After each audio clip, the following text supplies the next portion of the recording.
Nottingham cuts!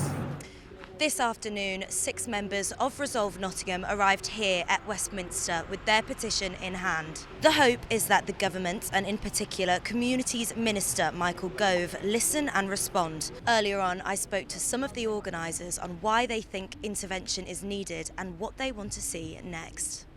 They're going to affect the people we support. We provide support services from men, fathers, young people, disadvantaged families.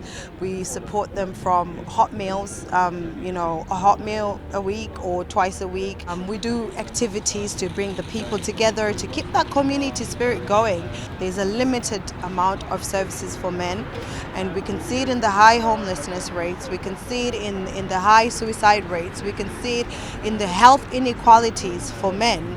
So we can imagine if the cuts come into play, because already we're struggling. We just want that collaborative conversation, and if we're leading with love, then we're winning. The campaigners warned so many Nottingham services are about to have funding stripped from them due to the Nottingham City Council cuts, and they want the government to step in even further. This is because the Labour-run council are trying to close a £53 million budget gap for the year starting in April 2024 after they were effectively declared bankrupt back in November. Increased costs and earlier cuts in government funding have been blamed, but critics say the council hasn't managed its money well, and its reserves of cash have been drained because of a series of financial errors. Today's action has been taken by the campaigners due to their very real fears of what the looming cuts will mean for the city. We're going to see a very dark future for Nottingham, which is going to be more crime on the streets, more littering, arts and culture being completely slashed, which in turn brings about connectivity, imagining a better future. We also are going to be seeing vulnerable people in our society being left isolated, alone and unsupported, and we just can't stand by and let that happen. We need money, we need investment. We've been underfunded the last 10 years, and you can see it in the city, but a lot of people are doing great work to prevent that. However, now with the cuts, it's going to deepen our challenges and make it much more difficult to come back from them.